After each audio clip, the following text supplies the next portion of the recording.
Welcome everybody to another episode of Cool Down. These episodes are birthed out of basically at the track.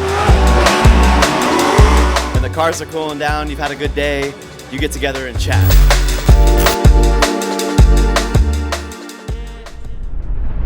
All right, let's do this thing. Jumping into another episode of Cool Down. I'll give us a quick intro here. So we got Ryan Acevedo today. What's up? Super excited for this. Quick recap on where my head's at. I'm thinking new title sponsor, music, your tour your drifting this season. But first and foremost, I wanted to give a quick background for new listeners and let them know, so Ryan, Cool Down started with, literally Sammy Tiger, East 10 years ago when our cars were cooling down, and similar to what we were doing right before we pressed record, we were chopping it up and just feeling the energy in the room. And then we were like, we should film this. So Cool Down is when your cars are cooling down, you're hanging at the track with your friends.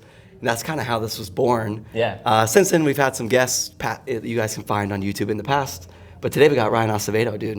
What's up? Happy to be here. Thank you for bringing me on. It's really cool. It's super, I love podcasts, so. Yeah, super loose, man. But for the new viewers, right? You want to give us a quick breakdown on yourself? Who are you? Yeah, my name is Ryan Acevedo. I'm 21 years old, from Florida. Kind of Florida boy drifter, similar to Nate, even though he's from Texas. My dad and I just kind of got into drifting when I was 16, self-built father-son program deal, just building something in the garage, hanging out, and then it just kind of snowballed into competing, and been competing for 4 years now. Met Nate through Clutch Kickers. He does all of our merch stuff, so we kind of built a personal friendship and relationship. Grew up watching Nate. So just kid trying to navigate through life while being in college and drifting and playing music and stuff. So yeah, that's really cool, man. I'm losing my voice for those listening. Same here, so right. It's all good. But I was gonna say too, with that, your origins, we should talk about that, because in my memory, obviously it feels like we've known each other for a little bit of time, but it feels like you were able to come kind of out of nowhere and come up quickly. Do you think being in Florida, which is so highlighted with drifting, or how'd you get into drifting? Yeah, so I just kind of started seeing it on YouTube through video game culture, Acevedo course and stuff, and then I got a sim myself, and then I was if I want to get to FD, I need to just grind the sim. So I started just grinding the sim and just played it every day from age 13 to 15, and then kind of started watching Adam on YouTube, and then you and Kevin with the behind the build stuff, and drug my dad out to FD, and that's how I kind of got into cars, because Pops had always restored old Camaros. He had a 67 Camaro project car, an old C10 truck. So I was always around cars, but never fully interested myself. And then I just kind of saw the video game culture of sim drifting and stuff and got into it, and I was like, damn, I want to do that in real life. Dude, so I was thinking when I was younger, I didn't know what drifting was. So I was the kid that was in the rain at an industrial park trying to do a donut for really no reason. But it's so interesting to see kind of younger kids come up, and you were almost able to see what drifting could be, and then you could aim for something. Yeah. So there's that difference, right? Sure. Where it's I didn't know what I was doing, and it turned into something, but you kind of knew a target you wanted to hit. So what's your current take on drifting from what maybe you thought it would be into now? Or do you know what I mean? Yeah. Dude. When you were dreaming about drifting and you were playing sim and you were all right, this would be cool in real life. Now you're doing it in real life. But is there any difference or anything? 100%, because you start to realize it's so much more of a business and a serious thing that you have to develop. You have to develop a program, funding for that program, the logistics of everything. It's not just show up to the track and drive. As much as you want it to be about that, there's so much that goes on behind the scenes to make it all happen at an effective level. So I think that you don't really realize until you start doing it, especially once you kind of dabble out of the grassroots level. It just gets crazy complicated and overwhelming. So that aspect was different. But to circle back a little bit on the behind the building things, I did get to experience that a little bit. So even though I was sim drifting, when the first car we ever put together, my dad and I engine swapped in our little garage. We bought an S14 Zenki in Daytona Beach, took it back home, put an SR20 in it, and that was my first car. So I got my license at 16, I took my driver's test, I went home and I drove this car to school. Wow. And then my buddy Gabe, shout out Gabe in Florida. He friends with my brother, like builds like a lot of cool, like really sick, like nice styled like Skylines and S chassis and stuff. We like got into like going behind buildings, and he's been driving for like over a decade. Yeah. So like I did get to do some like behind the building stock angle S chassis stuff, and then I blew up an SR20 behind an industrial park building. Same. So I was like rip, and that's when I was like, I want a Z. Yeah. So. Well then, like, how are you navigating some of that bit? Like, did you have anyone mentor you on the business side of drifting? Like, so. I'm not in the loop super heavy here, but like you did just get a new title sponsor. I did. Like who's helping you build those business relationships, or are you just like winging it, asking for stuff that you know you need? Like how's the sponsorship game managed in your camp? Yeah, so it's kind of been built off just getting mentored slowly through like close friends that have like driven FD and have like built their own programs in the past, and are close friends with us and aren't like afraid of like giving us advice and helping us, kind of just helping us navigate, because it's a scary game, you know what I mean? Well, on that point, I love that, dude, because when I was super young, Vaughn, Forsberg, Drift Alliance, like these dudes were influencing me, and it felt like at the track everyone was helping everyone. Yeah. Then I got a little older, then there were 70 people in FD, right? Yeah. And it was like, it became less cool to share knowledge and help. Yeah, a lot of gatekeeping goes on. Well, we're all eating off the same plate, yep. Right? If there's 13 title people in drifting and there's 70 drivers, the reward is very minimal. Yeah. So, but I guess with that being said, I was thinking like, now we're moving back into a world where I'm sure some OGs in Florida are wanting to see you win, and they're willing to share that knowledge like you were saying. Cool. Yeah, so they're kind of helping us, and then just that kind of pushes you to like, you realize that like you always like in your head you're like, oh, like you always like devalue yourself, you know what I mean? You're like, oh, come on, company's not gonna want to give me that. But then the right people push you, you're like, no, put together a package, like show what your return of investment is by somebody investing in you, like get it out there, professionally present yourself, and then you're kind of just like I also am kind of just winging it and navigating it. I'm just like a kid, so I'm just like throwing a dart at the wall and like hoping, or whatever the analogy is. But yeah, just kind of winging it, boy, with good help and knowledge. Like that's really cool. I will say, like, my 2 cents on that was I've had 2 business mentors in my life, and that is the same thing that I was doing, right? It was like I didn't see my own value. Yeah. You know, so it's hard to. I mean, it's tough. Like, I've always said in my own head, I'm like, dude, drifters are gnarly, being that we can drive a race car, we can wrench on cars, we can drive the trucks and trailers. Like, we're doing like 7 jobs to just go drifting. Yeah. You got to be a personality. You got to go on camera. You got to do all these things to make your whole package connect. And we only, at the core, just want to drift. Yeah, that's all you want to do, and then all of this comes with it to make it work. That's really cool. That's what I was saying like earlier, when it's like you realize there's so much more to it than just driving. It's like you want to just drive, but like for it to be possible and grow and expand, like there's all these other things you have to invest your time in, and even money. Like absolutely. Well, so let's transition into the dad element of things. Yeah. Right. So like that's the best part. It's fun. It's the meat and potatoes of my life in our program. So tell me about it.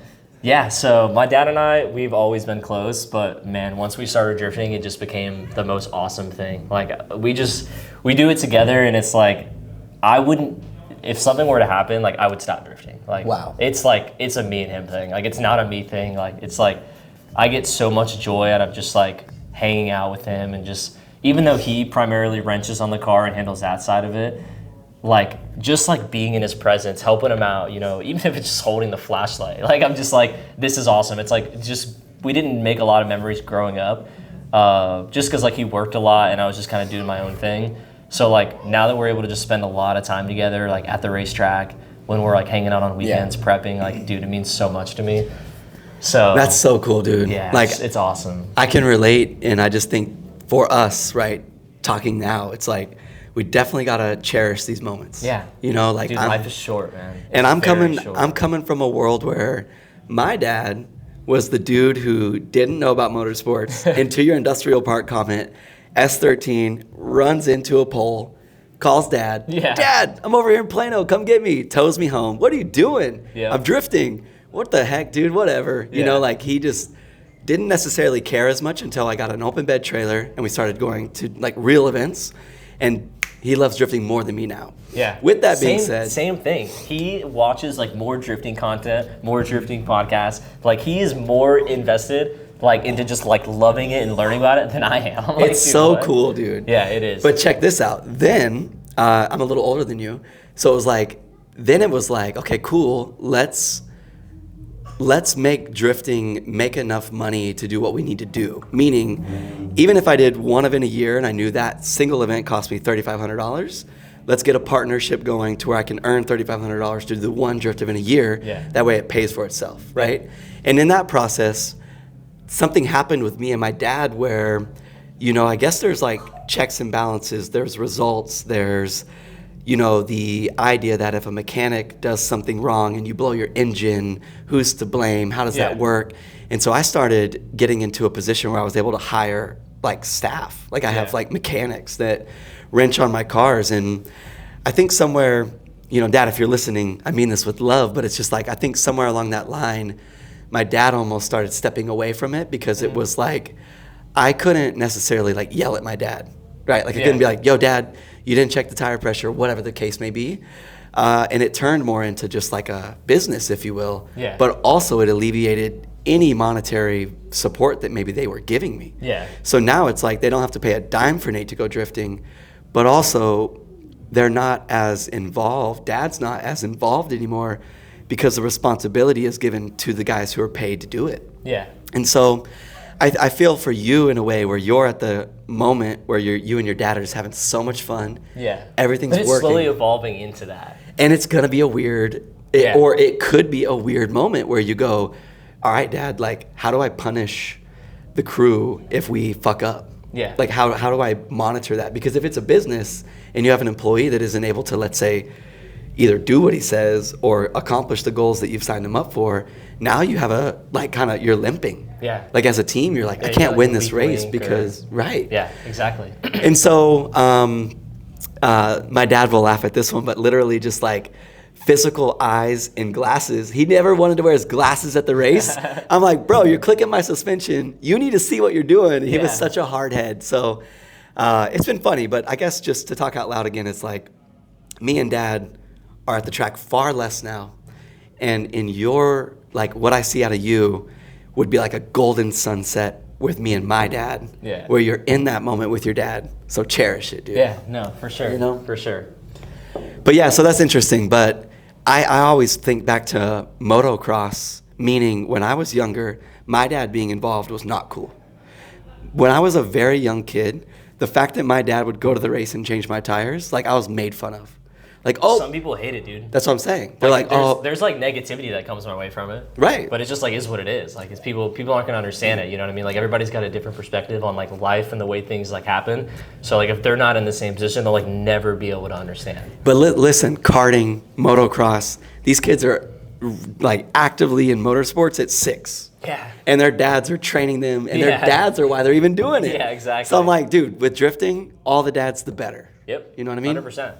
So. Every like higher level of motorsports, like parents are involved at a crazy young age. So it's like hard head level thinking to be like against it. You know what I mean? It's kind of weird. Like yeah, absolutely. But it is what it is. You know, you're gonna get that in the world. Like that's just kind of how it is. Like straight up. Well, then listen. What are you and Dad up to this year? You want to talk a little bit about your season ahead or your goals for your driving ahead? Yeah, no, for sure. So last year we did USDC Pro Am.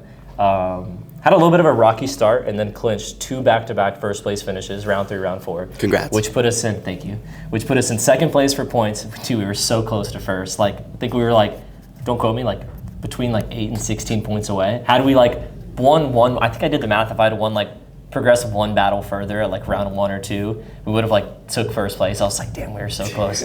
So it got so close. Technically, I think we could petition in and get it, but like, I don't want to do that. I want to just like develop the program some more. So we're doing another year of USDC, but with a new car. We purchased, I'm sure a lot of you guys are familiar with Billy Mitchell. He did like clutch kickers and whatnot. Built like a crazy 350Z, like probably the nicest Z33 drift car that's like ever been built. So we acquired that as like an investment for the program to kind of use. It's built off like the same parts ours is, with like shock suspension wise. Quick change off box. So it kind of put us in a position where we invested in that car to take all the cars off my car as like a spare. Exactly. Because like, you know how it is for pro spec, like you got to show up with like a spare motor, like a spare trans, a spare quick change. Like that number adds up quick for gathering those spares. We did the same thing with the GR86. The whole drivetrain engine back is the same as the 240. Yeah. So it was just like, okay, so cool. You got doubles of everything, and it was like the money that you spent just like building the new car was like half the money you would have spent getting spares for it, and now you already have spares for it. So it's like the same logic with us. Yep. So yeah, we're doing USDC again. Going to do the Pro-Am, LS Fest Texas and East. Hopefully we'll see you there.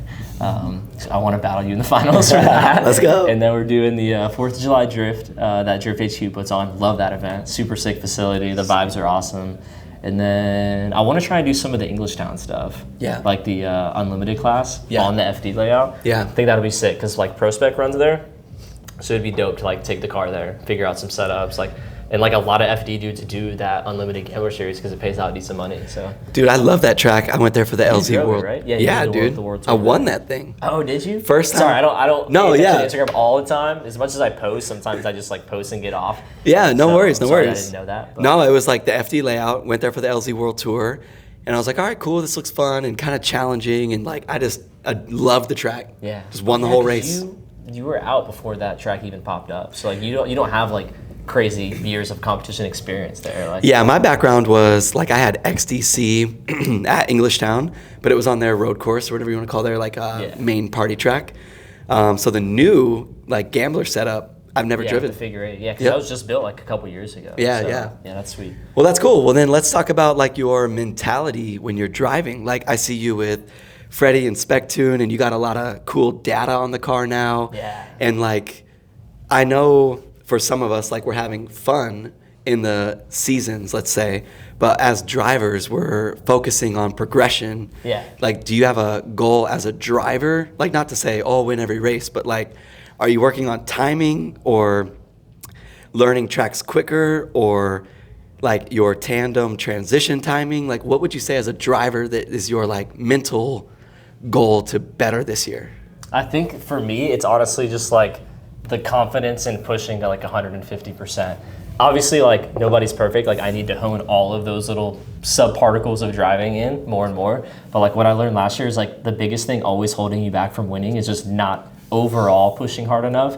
And like I love losing because like you're never gonna be able to be like a top level driver without like learning everything you need to learn from losing to people, right? You need to like lose from not pushing hard enough to push hard. And then you need to lose from over pushing to learn how to dial it back. Yeah. And then enough of that hones you into like discovering the balance of being like one of those drivers that you watch, and you're one of them, where you watch them and you're just like, damn, dude, like that dude is like, his chase run is just dialed. He's like surging where he needs to, backing off when he needs to. He's like dialing into every single driver he's driving with. And so like that is what I'm trying to like hone in. I think you got it, dude.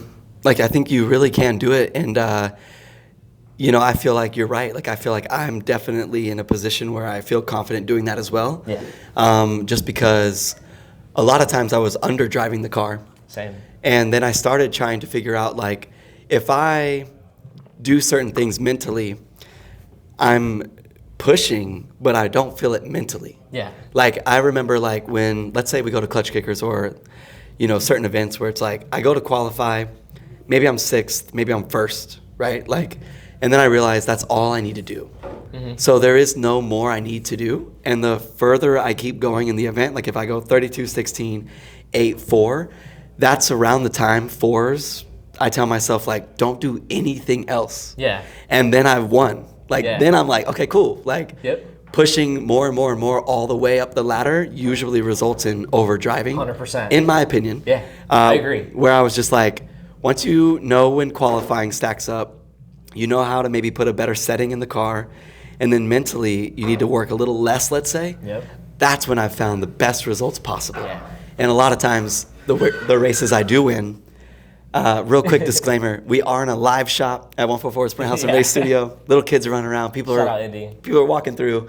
So if you hear some background noise, sorry about that. But yeah, it's cool. Just like basically trying to recap here is just, I think it'll be easier than you think to get there mentally. Yeah, Drive. it is. You know what I mean? And like I've started taking that step because like in between like last season, well, let me rephrase that, 2 seasons ago technically, and then the last season, we went from like putting up like crazy mediocre results to like winning 2 events back to back, like dominating the last half of the season, like battling incredibly tough competitors both rounds all the way to the top and then winning, and then second place in the championship. And like all of that stems from just like mentally locking in, right? Like I didn't drive any more events than I did. I played the sim a little bit more than I did, but not like much more. Like where it all came from was just like figuring out how to just control it in your head. Absolutely. Right? It's so hard to dive into because it's like a mental thing. And we'll wrap this up like this conversation idea here, but it's like I got you back on this one, dude. Literally, when I took a break from drifting, I screen printed for a year, and I swear to you, every time I would clean a screen, break down my emulsion, reburn a screen, prep for the next day, I thought about drifting. Flash forward to the return of me to go drifting was Holly, LS Fest West. I go to Las Vegas, straight off the couch. Didn't do shit to the 240. Got second place, right on par with like the big kids with the fresh cars. Yeah. And then we ended up going back home, and I had a drunken conversation with Aaron Losley on his little like breakdowns or podcasts or whatever. And it's like, it's not possible to take a break and then become better. You need to practice to become better. And I was like, watch this. You know what I mean? No, so it is. It's definitely possible. I think drifting has so much to do mentally. And for those who are listening, really quickly, I got to break down quick math on the amount of time we even get in the car. So when we go to a race, we spend the least amount of time actually drifting. 100%. So it's the most amount of time thinking about the run, thinking about my line, thinking about the angle, and then you take a 40-second run, and then you do that 20 times maybe, and you're done for the whole weekend. So the amount of time we actually get to quote-unquote practice or drive is so minimal in the grand scheme. Yeah. It's just so interesting. So a lot of mental there. 100%. And then like calculating your adjustments and everything is also all mental. Like when your spotter relays something that you need to change, it's not just like changing how you're driving physically. You have to think about that. You have to process like, how am I going to push the car further into this zone and adjust my line? It's not like you just go out there and do it. You have to like think about it. You have to process it. You have to think about, okay, I'm timing this here, I'm adjusting this here, and now I need to change that to change this. You know what I'm saying? Like for me, like I almost have to see it. I visualize, like when I'm on the line, like 2 away, 1 away, up next, I'm literally like repeating in my head the lap that's going on. And I had a really cool moment where Matt knows who he is, but he was my spotter in clutch kickers, and he would not let me think about turn 2 until I got turn 1. That's fair. It was nuts, bro. It was like, so I would take a run and be like, oh yeah, fucking interclip 3 was sick, outer 4 was, he's like, doesn't matter. Until 1's good, you didn't get nothing. Yeah. And it really retrained me. Okay, so let's transition real quick into like your new title sponsor. Do you want to talk about that? Yeah, in Juku Racing, which is cool because like growing up, I watched like you and Kevin behind the build, like me and Dad on the couch, didn't even know how to drive a car, and I was like, Dad, we gotta watch this. Like, this is the sickest thing. Like, this is the coolest shop in Florida. Like, they build like sick drift cars. Like, there's this guy Nate and Kevin, and they're like these awesome drivers. And so it was always like my dream, like to drive like for Njuku. Like being from Florida, I was like, one day, like I'm going to drive for that job. Like I will figure out a way. Like it's going to happen. Like whatever. And then. Well, so for kids who don't know, like what is a title sponsor? How does that work out? Like, do they come to you? Do you go to them?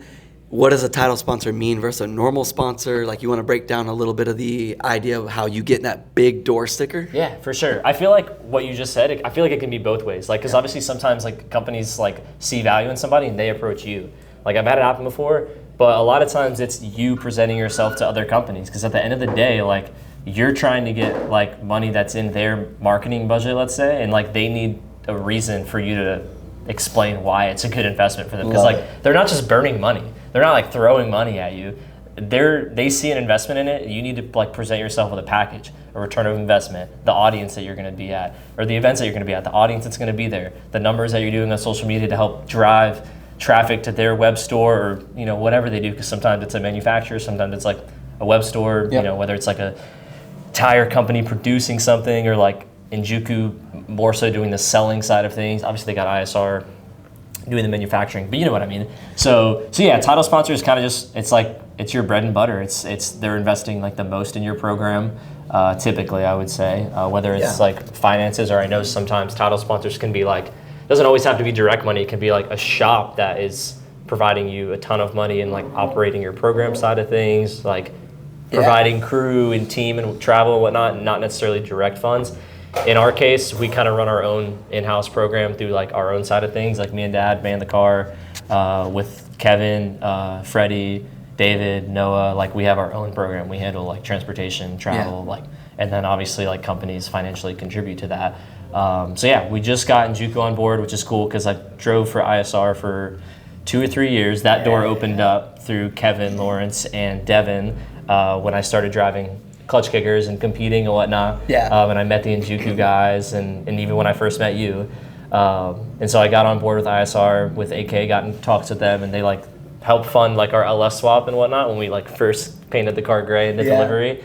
And so I've driven under ISR for the last few years, and then with the new car having a little bit less ISR parts on it and more like stuff that like everything that is on the car you pretty much buy from Njuku, I think it made more sense investment wise, like to rebrand the car as an Njuku car, because like it wasn't really built off much ISR stuff. It's got like a ton of crazy like Y-SFAP anti-squat stuff, rear suspension wise, so there's not much ISR on it. There's a few things, but it just made more sense to like push the traffic to like the website of like, oh, like look at this car, you can build this car off these parts, which you can buy at Njuku, rather than like, oh, it's an ISR car, but like there's no ISR stuff on it. So. Yeah, dude, and to your point, I think drifting's at a place where it's still a bit wild, wild west, where it's like you could present a cool idea, it could be money, it could be build me a car, it could be whatever you know you create, and that company could say, hell yeah, you know what I mean? Yeah, because it doesn't have to be money. Like, I mean, you know that firsthand. So I mean, like. So that's what's cool. Like you can kind of, when you're like figuring out, at the end of the day, when you're figuring out like how you're gonna budget your season, like you're in control of it, right? So like as long as you know what you need to make the season happen, then you know, shoot your shot, present your wild ideas to companies, like whether it's money or some crazy radical idea. If somebody believes in it and sees an investment, then you know maybe they'll pull the trigger on you if they believe in you. So. I love that whole thing, dude, and I love that whole camp, dude. Yeah, those dudes are so rad. My time in Florida was like college. Yeah. I loved living in Florida, and it was so cool there. Shout out to Njuku, man, that's cool. And they got McNasty. Yeah. He's in a Z, so maybe there's... We got 2 Z cars. Like, like I want to drive as good as McDowell one day because he's just like 180%. Like, dude just lays down crazy runs. He's got so much stuff figured out. Like, I want to try and get to his driving level as quickly as I can, but I know that comes with his years of experience. So I love Brandon. I look up to him. He's like a mentor to me. So you got this. Really, really cool to try and, you know, just I'm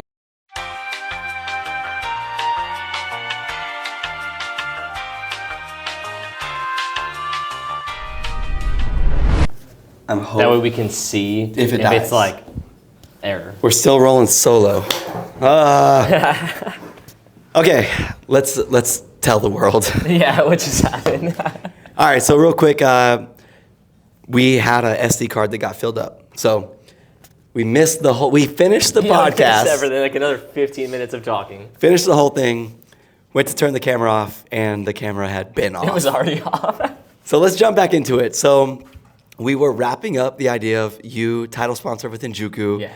Obviously, Brandon McDowell, you guys got Z's. Yeah, the homie. That camp is super, super rad. Yep. Then from there, I talked about the metronome. Remember? Yes, that's right. That's how we rolled into that. We transitioned into music. So when I was on the line, like I've kind of got this beat in my head that helps me get through the run. But you're getting into music. Yep. Tell me about it. Yeah, so my dad's always played music. A lot of people don't know that. Acevedo like had a lot of opportunities in like Nashville when he was younger. Has been playing live music, like I said before, he's probably played more live shows than I've done drift events, and I've done a lot of drift events between like competing in OSW. Like, so he's always been in live music, always played like Southern rock and country, played in a ton of bands, writes his own music, has a ton of like great just originals and whatnot. And so over the last couple years, like I've randomly, having him and all the tools and nice instruments, I've like occasionally dabbled into it, like wanted to get into playing guitar. And then about a year and a half ago, I really started enjoying like singing, and I wanted to be able to like just cover the songs that I enjoyed listening to all the time. And I was like, damn, I guess I got to just like try and pick it up. Like, and so like on Christmas Day, 2022, I played Tyler Childers on the guitar. I was like, I just gonna like figure it out. It's a few chords, like Dad's always played, and like maybe I got it in me. And so I just started like playing to just cover stuff that I loved, and then it just kind of snowballed into like really trying to like jam and cover a bunch of stuff. And then now I'll do like my own live sets at bars. Whenever his band plays, I'll open up and play like break sets and whatnot in between them, and just do like live acoustic or even just electric like solo act just covers. And now I'm trying to write my own stuff. And dude, it's so cool. It's crazy. And I was thinking to myself, like, like drifting can make you nervous, but like going on stage and playing music makes me infinitely more nervous. Were you nervous? Are you nervous? No, man. Even with drifting, I have no stage fright, because at the end of the day, like, you can't be afraid of failure. Like, whatever's gonna happen is whatever gonna happen, and like you got to learn from everything. So like your worst experiences are you obtain the most knowledge from. That's so like sick. I don't care if I go up there and like miss a couple chords and like don't do my best. Like I'll do my best 5 live shows down the line, and that'll be the best one. You know what I mean? That's right, dude. That's right. Like, it doesn't matter. Like, we fumbled a couple drift events in the last couple years, but then this season we won 2. You know what I mean? It's always it's all progress. So like I don't get nervous about any of it. Like, no stage fright. And for as crazy as that sounds, like that's gnarly, dude. Props to you. It's a good mental thing to instill in yourself, because like there's no point in being nervous. There's 0 point. Yeah, and you're bringing a lot of like love and like I guess you'd say just like you're bringing a lot to the crowd. Yeah. There's a lot of reward when you listen to live music for the listener. Yeah. The vibes are so crazy. You're bringing so them. Cool. But dude, you had me fooled on your Instagram when you were testing on your newest video. I thought that you were playing that music. Yeah, it's coming soon. I'm working on a song right now. It's called 22. The original intent was to have the edit behind my own original produced music. I'm working on a song with my buddy Sam. It's kind of like an indie pop alternative song. Hopefully it'll be out in the next like month or 2, but I've learned that there's a lot that goes into releasing music through like a published like license that has Apple Music and Spotify. There's a lot to it. So I'm in the process of cooking it up and recording it and mastering it and mixing it. But the next edit we do, I want to use my own music. That was the whole goal. But so still use kind of like a song that like is like against the social norms of like using trendy music. I'm like very keen on like being myself. I'm very self-expressive. So even though it's against like what's trending, like it's music that I like, it's a sound that I like, behind my own driving, behind clips that I like, that my buddy shot, that I love in an artistic way, and I piece them together myself how I would have wanted it to be. Well, and dude, that's what I put out. So I mean, I think it's really cool. Like looking from the outside in, it's like a lot of people are mentioning, oh, I come from skating, or oh, I come from BMX, and I don't hear a lot of people, mentioning music and drifting. Yeah. I feel like you're gonna like bring some light to that whole thing, For sure, because there is like so many people that in our industry that have ties to family and music. Like Kelsey Rawlings' dad plays live music. Eric Conkling's dad plays live music. My dad plays live music. There's a couple of grassroots drivers. Mr. JC, he even came out to one of me and my dad's shows. He plays live music, and his son is kind of really, it's cool because they have the same starting point that like we did. His son has a Z, he's getting into like driving an OSW, his dad plays live music. So they're like so similar to us. But there's all these people in the community that play live music that even you said you just didn't even know about. I did not know that. I literally did not know that. Yeah. And that's what I'm saying, like you're bringing light to that, and that's so cool, dude. Yeah, because there's so many dads out there of all of us driving buddies that like if they knew that they could get together and jam together. There was even a guy at the Pro-Am named Alex. His dad, he had saw like my music videos that I was posting, and then he saw a cover of me and my dad playing together, and he was like, dude, I'm gonna bring an acoustic, and like once we all lose, we can just like hang out in the pits and like drink beer and play music. And we're like, dude, we can't lose fast enough. That's like the vibes. Right. Let's like, do that. Driving is stressful, but like having a couple drinks and like playing songs together is like the most least stressful thing in the world. Like, well, dude, speaking of Holly LS Fest, every time they come here, we usually have like a little party here at the shop. Oh yeah. Come on, man. Let's play a show. You should play a show. Let's do it. I'll play. Dad will play. Maybe we can even get some other drivers. I don't know who all drives, but we're trying to put light on it. So anybody that's watching, anybody that plans on attending, if you guys play music or live music, get with me and Nate. We're going to try and figure something out. Yeah, that'd be sick. Denton has a lot of music. Our college right here is like... What school is here? So it's Denton. It's UNT. Okay. University of North Texas? Yeah. Oh, sweet. Yeah. I didn't know that was up here. Yep, it's right here. We're like almost on it. Like a block up. It's our downtown square. So a lot of kids are doing like arts, music. I love that. It's huge. So like for us, we've met a lot of locals, and they literally will pull up and like throw a small stage out back. Let's do it. And just like jam out, and then our whole backyard becomes a little car meet.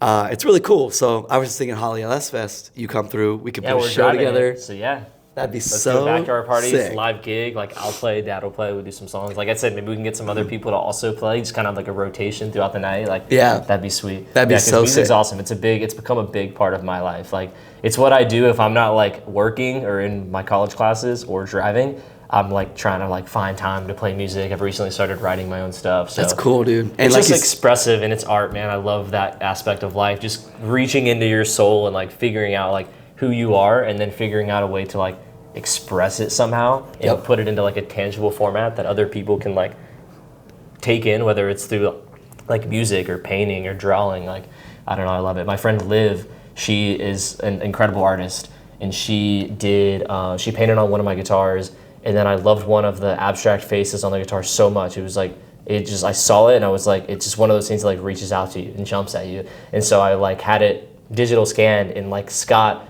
I had to put it on my horn button. So like in the race car, I've got this like super sick art piece like staring at me. But it's cool because I just love it. I just love art. That really does give me the energy of like bringing more culture into drifting, and so I'm proud of you for that, dude. Yeah, because it's so commercialized. I hate how commercialized it is. It's like it is what it is. It's just any industry where there's money and media involved, it's always gonna be like you got people like whether you like it or not. And I did it for the longest time. I'll self-admit it. Just like trying to be this personality that like you aren't who you are, and then like I think everyone tries that and then realizes that they find more success in being who they are, because like at the end of the day, like I'll post whatever on the internet now. I used to be so like, oh, that's not like, you know, trying to play this character, and like it drains you, and you're just like, I came to this point where I was like, I would rather have a smaller following of people who follow me because they love who I am, they love what I do. They, you know, they love me when I post drifting, and then they love me when the next day I post music, and then they love me when the next day I post some photography that I do.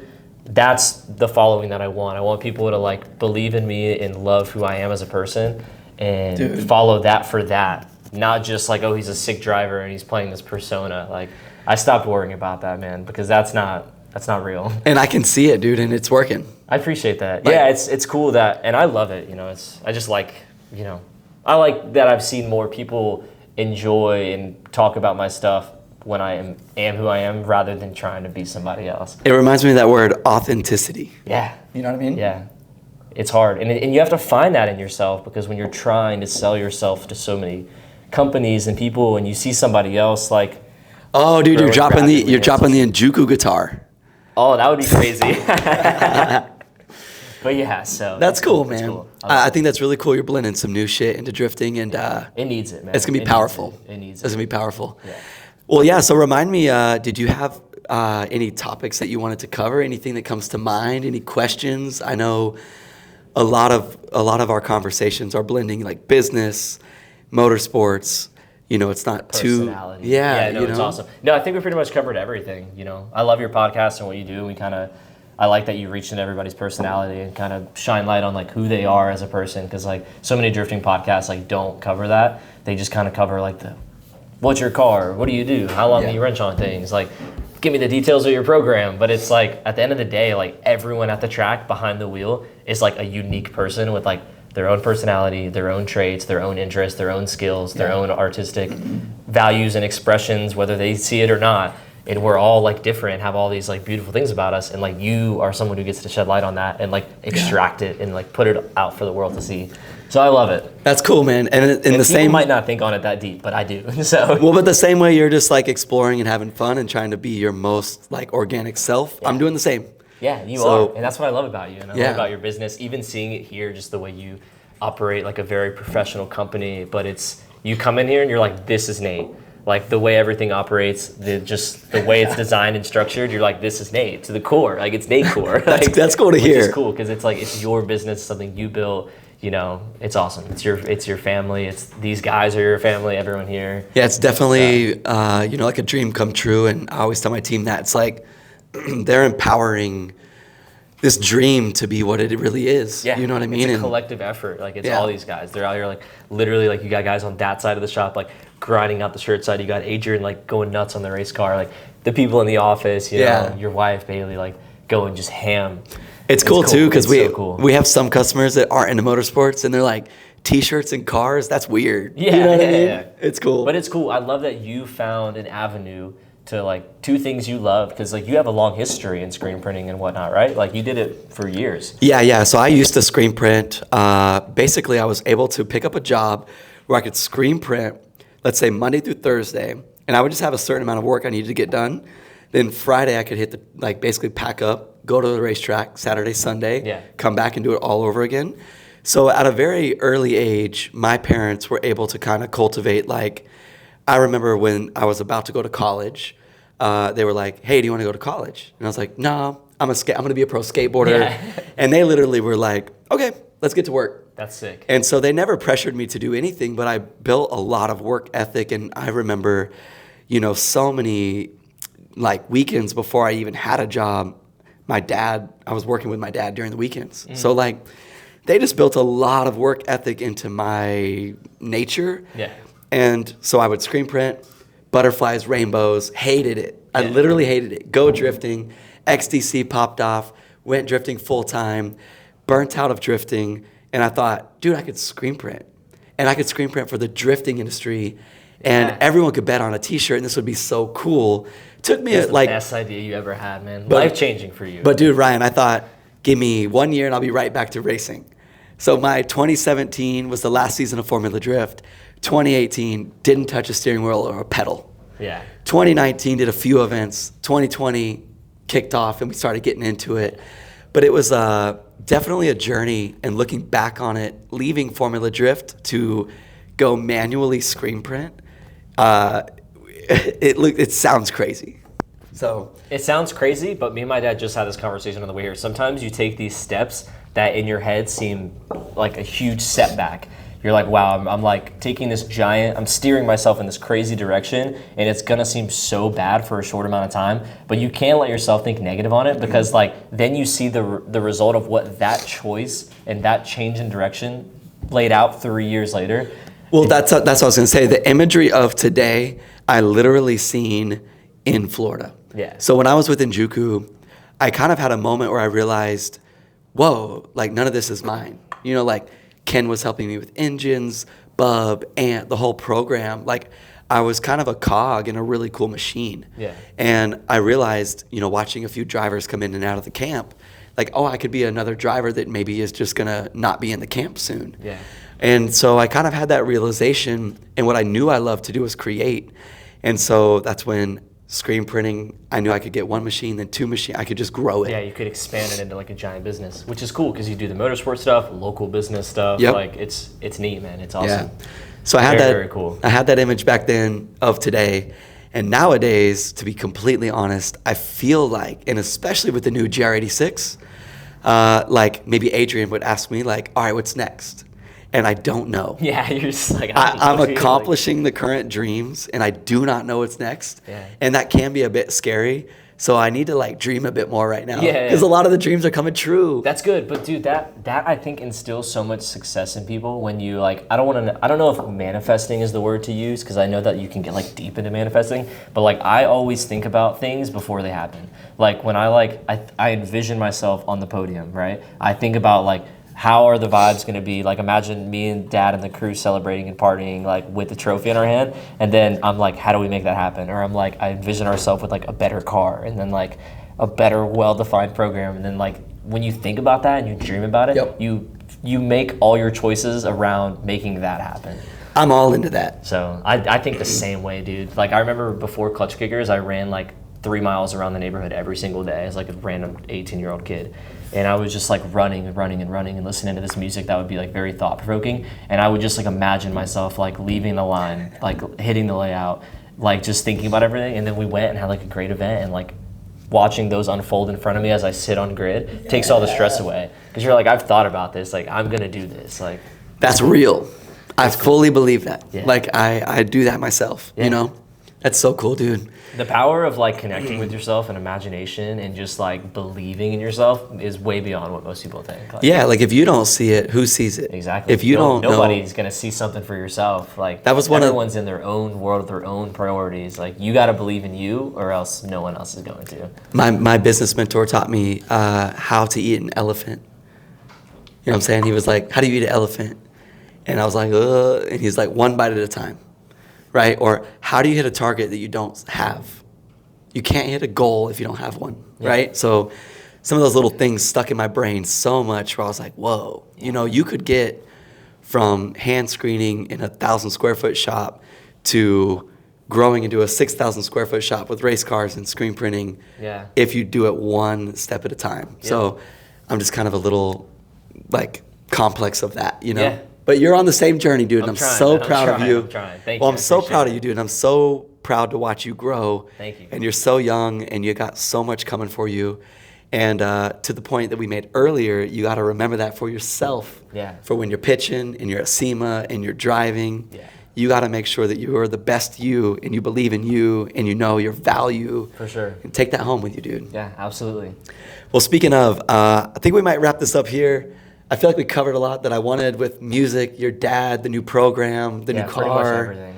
So where do we find you, dude? How do we follow you? Yeah, so I'm pretty much most active on Instagram, a little bit of YouTube stuff. I'm going to try and kick that off a little bit more.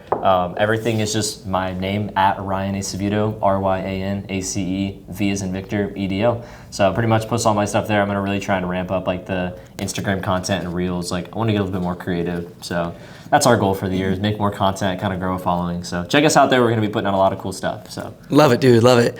Well, thank you for coming to Texas, and I'll see you again at Holly LS Fest. Yeah. Let's go, dude. Finals. Let's go.